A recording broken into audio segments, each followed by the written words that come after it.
Hello, we're back again. Hope that you are all having a fantastic day.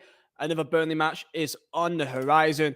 These games come thick and fast, as we are very well used to in the Championship. And today, we've got a pretty decent one. Huddersfield Town at home, back at Turf Moor after back-to-back tough games on the road for the Clarets and coming out, in my opinion, with flying colours. And we're going to go and preview the game for this weekend, the injury news, what team would I start up with, and what kind of stats and facts can I also throw into the mix as well. And to give you a bit of an insight as well about our opponents, which would be Huddersfield, of course, brand new manager, of course, Neil Warnock, of course.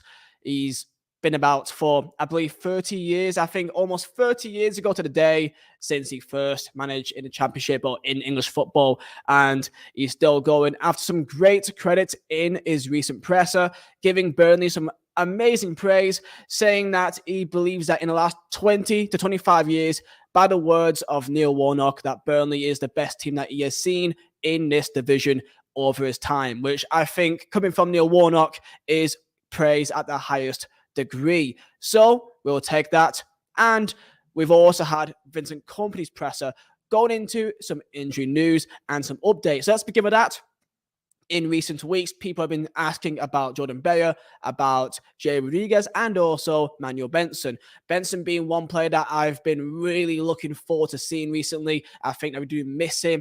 What he offers on the ball, his dribbling ability is marvelous. So I'm really looking forward to seeing him back on the pitch. So according to Vincent Kompany, Jordan Beyer is back in the lineup and available for selection. So you'd imagine that we're going to be seeing Ekdal and Jordan Beyer together again. And not to be unfair to Al Dakil, but you'd imagine that Beyer will go and just slip basically straight back into the squad, which he's been a fantastic player. And I do believe that his ability on the ball moving forward is something that we've slightly missed in recent games, just to kind of take the pressure off our defense at times. So you should expect Beyer to be back in the lineup this weekend. Other injury news: Jay Rodriguez and Manuel Benson, sadly, they are not back just yet. They will be potentially, I hope, maybe at least on the bench against Fleetwood this weekend. Not this weekend, actually. In the midweek for the FA Cup, I would hope to see at least one of the two in the lineup in that game. And if I last heard, between the two, it was most likely to be J-Rod, which is going to be the one that's next in. So that's the updates on Benson and Jay Rodriguez. And also he mentioned about Darko Chulinov, about his exclusion from the lineup. Is it because of it's hard to pick and fill it out? He said that apparently he's been ill in recent weeks, and that is why he's not been selected. Also, on the other side, Huddersfield Town, they are missing some good players too. The likes of Durain Holmes, who's, I believe, started about 20 odd times this year. 2 goals, 2 assists. He's missing. He got an injury back in January, I believe. And also, they are missing 2 of their main key goalkeepers, Vasilic, who they signed back in January, played 4 games, got injured. He's missing. Nichols, who I believe started when we played him back in August, which feels like a lifetime ago, he's missing too. Therefore, their current, I believe, 3rd choice goalkeeper in Bilikovic is starting for them right now. Got a clean sheet and also, I believe, a assist in his last game against Birmingham. So we will be facing their 3rd choice goalkeeper, hopefully giving us some, a bit more of a chance to hopefully score some more goals. As well, in terms of the biggest threats in recent years, Sober Thomas, as we all know, got sold to Blackburn in the window. So in terms of the lineup, they've been struggling this year. They have been struggling. And their recent win against Birmingham was something that was desperately needed, as they haven't won before then until December when he beat Rotherham 2-0 at home. Before last weekend, last midweek winning actually. Weekend, sorry. The weekend win against Birmingham, they didn't win in 8 games of Championship football, which is really bad. So to see Neil Warnock come straight in and bag himself 3 points in his first outing is really, really impressive. So that in terms of lineups and the injury news, that is what we know as of right now. In terms of what would I start for this weekend, this is what I'll start with right here. So Very basic, I know, but you got to deal with what you could deal with here. So I would say, in terms of, I know that we've played midweek, weekend so heavily in recent times. So you may say, maybe give some players a rest. What I'm thinking is the fact that we play Fleetwood in the midweek on Wednesday, I believe. So we will be able to rotate quite a few players then. Because of the Neil Warnock effect, I would want to go into this game with a very strong lineup personally. So I would say bring back Bayer. Zaruri, I believe, should be fine to start. Teller, I think, as well, should be fine to start. We saw him at the end of last game. I say put Brownhill back in his sort of usual role as at number 10.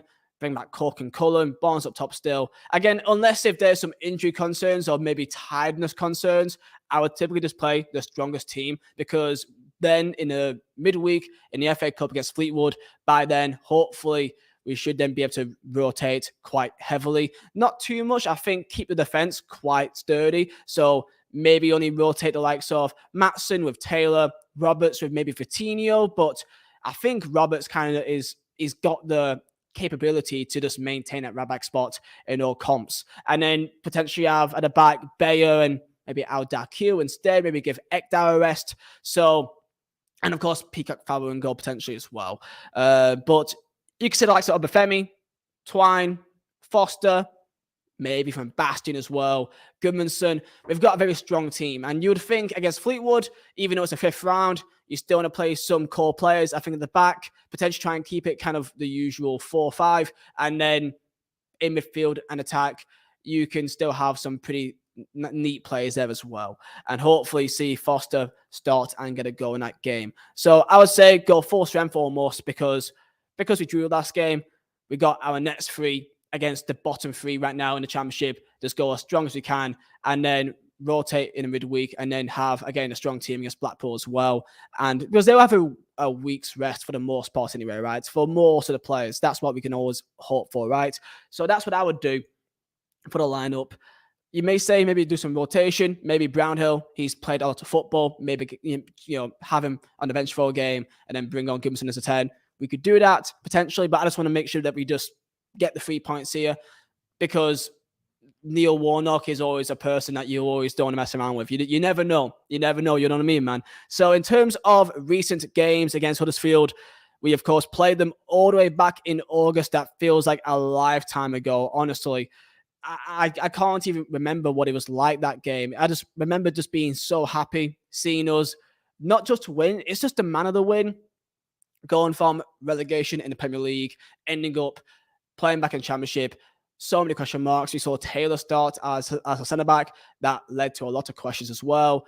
And Costello was also starting too. Barnes starting up top.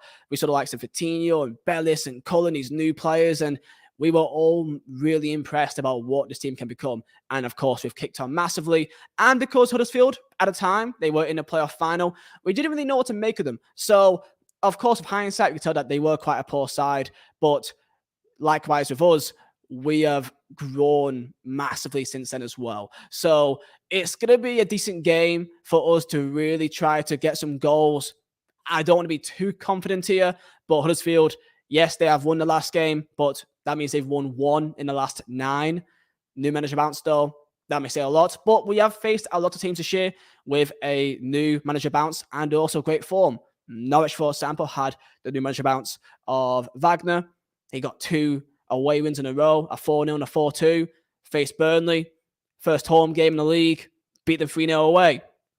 Many times this year, we faced a form team like West Brom, like Borough, and we still beat them, right? So, yes, this is a new manager bounce, but it's one that we faced many times before and came out with flying colours, right? So, I've got no issue when it comes to Neil Warnock maybe getting something on us. In terms of the last 5 games, it's been mixed. We, of course, remember that FA Cup game last year, 2-1 loss at home. That was a really bad game for Burnley, a really bad game looking back on it to see really how far our side really is in terms of the athleticism of them. You could just tell that we're a mile away. In terms of Premier League, beat them 2-1 last time at the John Smiths and then drew 1-1 at home. Huddersfield always seem to be decent against Burnley at the turf. That's the only thing that I can really say here, that we've not beat Huddersfield at the turf in the last 3 games. Now, again, different years, considering they were both back in 2017, 2018, may not mean too much, but that's just something to keep there. That Huddersfield, they seem to kind of annoy us a lot at home, right? In terms of all insights, we're ranked in tops of every single stat you can think of. Most goals scored, least goals conceded. For Huddersfield, they're ranked 21st for goals scored. They've not scored in the last 2 away matches and have not kept a clean sheet in the last 9 matches. Burnley, I believe, scored in every single game in the last 30 in the Championship so far. Last time not scoring, and the only time not scoring in the league this year, minus the Carabao Cup games and FA Cup games, is Watford for the 1-0 loss all the way back in August. So going into this, I believe this would be a good game to really stamp down our authority. We've come out of the last 6 games with flying colours, a really tough run that we've come through, and now we can look ahead and see a lot of really favourable lineups, a lot of favourable matchups. Again, Huddersfield, Blackpool, Wigan, these 3 teams are all in bottom 3. We've got them all back to back to back, right? And then after that, we've got Blackburn, we've got Sunderland at home, and the other team I forgot. I need to double check the other one as well. Hull away, who are currently 14th, right? So we've come out of a really tough run, coming out really well, 14 points out of 18. I'm expecting to, with respect, potentially sweep Huddersfield aside. I'm going to say, I don't want to say routine, but we've done it a lot this year. A 3-0 win. I don't think that they can really compete with us. I think that we're going to be having a pretty good game this weekend, and I cannot wait for it. Give me your predictions down below in the comments, and I'll see you guys for the match reaction on Saturday as well. So, up the Clarets, and I'll see you guys soon.